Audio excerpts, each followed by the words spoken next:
Assalamualaikum warahmatullahi wabarakatuh. Perkenalkan, nama saya Yuli Antika Nuraini, NIM E 2019-2030. Di sini saya akan menjawab 20 pertanyaan yang telah diberikan oleh Ibu Nikmatul Masuroh MEI selaku dosen pengampu mata kuliah Ekonomi Mikro Islam. Baik, langsung saja pertanyaan nomor 1. Apa definisi akidah sebagai fondasi dalam ekonomi syariah? Akidah adalah suatu ideologi samawi yang membentuk paradigma dasar bahwa alam semesta diciptakan oleh Allah yang Maha Kuasa sebagai sarana hidup bagi seluruh manusia untuk mencapai kesejahteraan material dan juga spiritual. Menurut Ibnu Taimiyah dalam bukunya Aqidah Al-Wasithiyah menerangkan makna akidah ini dengan suatu perkara yang harus dibenarkan dalam hati. Dengannya jiwa menjadi tenang sehingga jiwa itu menjadi yakin serta mantap, tidak dipengaruhi oleh keraguan dan juga tidak dipengaruhi oleh prasangka. Dalam konsep akidah, setiap aktivitas umat manusia memiliki akuntabilitas ilahiyah yang menempatkan perangkat syariah sebagai parameter kesesuaian antara aktivitas usaha dengan prinsip syariah. Akidah yang baik diharapkan membentuk integritas yang akan membentuk terbentuknya good governance dan juga market disiplin yang baik. Oleh karena itu, akidah menjadi fondasi paling utama guna menopang syariah dan akhlak serta kesetiakawanan atau ukhuwah. Selanjutnya pertanyaan nomor 2. Mengapa maslahah menjadi tujuan antara pencapaian falah? Karena maslahah merupakan jembatan untuk mencapainya falah. Masalah adalah kesejahteraan umum yang sulit untuk dilakukan karena bukan hanya masalah ekonomi saja, namun juga masalah agama, intelektual, keturunan, jiwa, dan juga material. Dan jika semua sudah terpenuhi, maka akan tercapainya falah tersebut. Jika salah satu dari kebutuhan tersebut tidak terpenuhi atau terpenuhi tetapi tidak seimbang, maka kebahagiaan hidup tidak akan tercapai secara sempurna.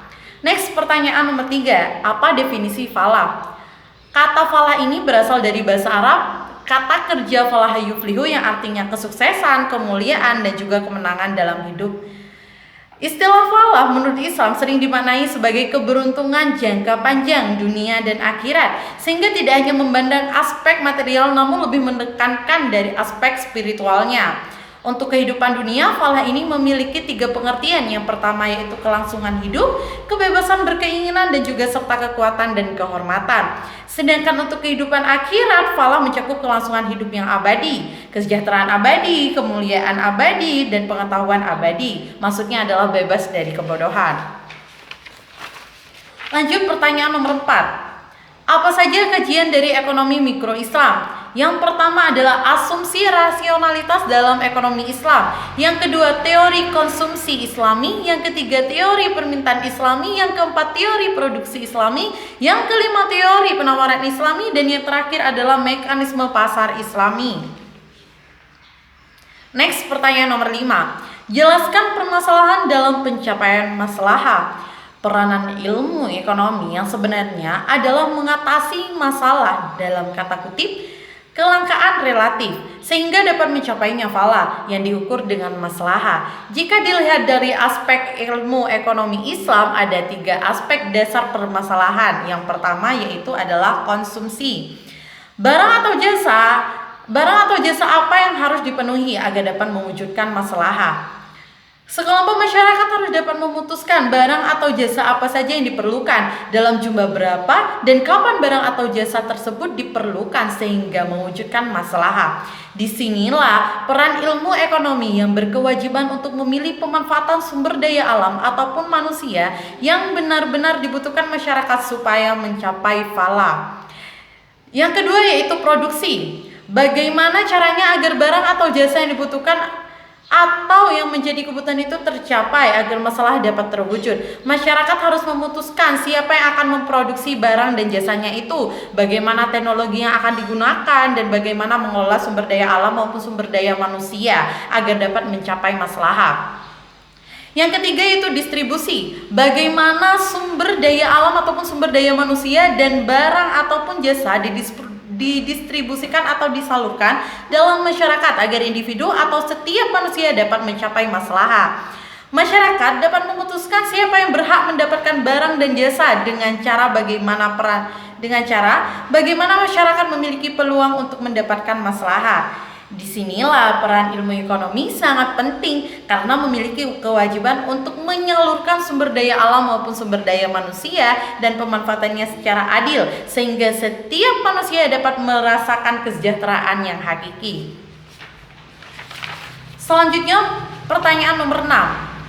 Apa definisi konsumsi? Konsumsi adalah suatu kegiatan yang bertujuan mengurangi atau menghabiskan faedah suatu benda, barang atau jasa dalam rangka pemenuhan kebutuhan hidup dan kepuasan secara langsung. Dan yang nomor 7, bagaimana perbedaan kebutuhan dan keinginan? Kebutuhan itu bersifat objektif sedangkan keinginan itu bersifat subjektif. Maksudnya bagaimana? Maksudnya adalah yang kebutuhan bersifat objektif, sesuatu yang harus dimiliki manusia karena tingkat keperluan atau urgensinya yang tinggi. Jika seseorang memiliki kebutuhan terhadap barang atau jasa, biasanya hal paling penting yang menjadi pertimbangan adalah manfaatnya dan keberkahannya yang dapat diambil dari barang atau jasa tersebut beserta fungsinya. Sedangkan keinginan berada di sisi lain. Keinginan itu bersifat subjektif, maksudnya adalah tidak terlalu berpengaruh pada kelangsungan hidup seseorang. Pemenuhan terhadap keinginan biasanya bersifat kepuasan semata dan cenderung menyesuaikan terhadap selera individu. Keinginan bisa bersifat positif jika pemenuhannya memberi nilai tambah atau memberi dukungan terhadap pemenuhan kebutuhan yang telah tercapai. Next, pertanyaan nomor 8. Bagaimana perbedaan kepuasan dan maslahah? Masalah dan kepuasan ini dapat terlihat perbedaannya keduanya, yaitu maslahah mengandung dua unsur, yaitu manfaat dan berkah, di mana ketika kegiatan konsumsi memperhatikan kehalalan dan keharamannya, maka akan mendapatkan manfaat fisik serta keberkahan berupa pahala. Berbeda dengan yang tidak memperhatikan kehalalan dan keharamannya, maka yang ia dapatkan hanyalah kepuasan semata. Next, pertanyaan nomor 9. Coba terangkan formulasi maslahah, di mana maslahah sama dengan manfaat ditambah berkah dengan persamaan 4,1. Sementara dalam paparan di muka telah disebutkan bahwa berkah merupakan interaksi antara manfaat dan pahala, sehingga berkah sama dengan manfaat dikali dengan pahala total dengan persamaan 4,2. Adapun pahala total adalah frekuensi kegiatan dikali dengan pahala per unit kegiatan dengan persamaan 4,3 dengan mensubstitusikan persamaan 4,3 ke persamaan 4,2. Maka berkah sama dengan manfaat frekuensi kegiatan dengan persamaan 4,4. Selanjutnya merupakan substitusi persamaan 4,4 ke persamaan 4,1, maka diperoleh maslahah sama dengan manfaat ditambah manfaat frekuensi kegiatan pahala total. Pahala per unit. Ekspresi di atas bisa ditulis kembali menjadi M sama dengan F dalam kurung 1 ditambah BIP. Selanjutnya pertanyaan nomor 10. Paparkan cara pengukuran maslahah pada konsumsi yang duniawi dan ukhrawi. Kegiatan duniawi diniatkan untuk beribadah, maka di samping kegiatan itu akan memberikan manfaat, bahkan juga akan memberikan berkah bagi pelakunya. Anggap sebagai contoh di sini adalah kegiatan membeli surat kabar yang dipergunakan untuk kepentingan sendiri dan umum, keluarga dan tetangga, dan dilakukan secara berulang. Di sini selain adanya berkah yang bisa dirasakan oleh pelaku karena adanya niatan baik, juga ada manfaat yang dirasakan oleh mereka ikut memanfaatkan surat kabar. Misal ketika Nia membeli sebuah surat kabar, maka ia akan mendapatkan manfaat berupa informasi, sejumlah informasi yang berguna. Misalnya nilainya itu 10. Dan ketika ia membeli 2 surat kabar, maka ia akan mendapatkan tambahan manfaat senilai 8. Semakin banyak surat kabar yang Nia beli, maka tambahan manfaatnya, misalnya informasi, akan semakin berkurang. Di sisi lain, ketika Nia bertujuan baik dalam membeli surat kabar dan diniatkan untuk beribadah atau menambahkan ketakwaan kepada Allah Subhanahu wa taala, maka Nia akan mendapatkan berkah ketika membeli. Andaikan pahala dalam pembelian surat kabar senilai 27, maka masalah yang akan diterimanya adalah penjumlahan dari manfaat dan berkah. Kegiatan urawi atau konsumsi ibadah pada dasarnya adalah segala konsumsi atau menggunakan harta di jalan Allah fisabilillah. Islam memberikan imbalan terhadap belanja atau konsumsi ibadah dengan pahala yang sangat besar. Misalnya, senilai 700 unit dalam setiap kali dilakukan amal kebaikan akan mendapatkan imbalan pahala yang sama, yaitu 700 kali lipat 6. Konsumsi ibadah ini meliputi belanja untuk kepentingan jihad, pembangunan sekolah, rumah sakit, usaha penyelidikan ilmu, dan amal kebaikan lainnya. Besaran angka ini hanya menunjukkan suatu contoh bahwa imbalan pahala suatu amal kebaikan adalah sangat besar dibandingkan dengan imbalan siksa atas suatu perbuatan dosa hal yang haram. Besarnya berkah yang diterima berkaitan dengan besarnya pahala dan maslahah yang ditimbulkan. Next, pertanyaan nomor 7. Apa yang dimaksud dengan the law diminishing marginal utility? Yaitu hukum yang mengatakan bahwa jika seseorang mengkonsumsi sesuatu barang dengan frekuensi yang diulang-ulang, maka nilai tambahan kepuasan dari konsumsi berikutnya akan menjadi menurun. Pertanyaan nomor 12. Jelaskan perbedaan muslim yang peduli maslahah dan muslim yang tidak peduli maslahah. Seorang muslim yang peduli maslahah pastinya akan mengikuti perekonomian dengan akidah yang telah ditentukan oleh Al-Quran dan hadis, yang nantinya selain mendapatkan keberkahan di dalam hidupnya juga mendapatkan pahala dari Allah Subhanahu wa Ta'ala. Dan berbeda dengan muslim yang tidak peduli akan maslahah. Jika muslim tidak peduli akan maslahah, akan mencari jalan apa saja untuk mendapatkan keuntungan yang besar tanpa memperhatikan akidahnya, entah itu dengan cara riba ataupun dengan cara yang telah diharamkan oleh Allah Subhanahu wa Ta'ala. 13. Jelaskan perbedaan cardinal approach dan ordinal approach. Cardinal approach dan pendekatan marginal atau pendekatan marginal adalah mengkonsumsi bahwa semua kegiatan konsumsi itu bisa dihitung atau bisa diangkakan. Sedangkan ordinal approach adalah kegiatan konsumsi itu tidak bisa dihitung atau diangkakan, tetapi bisa diukur dengan menggunakan kurva. Selanjutnya pertanyaan nomor 14. Apa definisi marginal maslahah? Marginal maslahah yaitu perubahan maslahah baik berupa manfaat ataupun berkah sebagai akibat perubahannya jumlah barang yang dikonsumsi.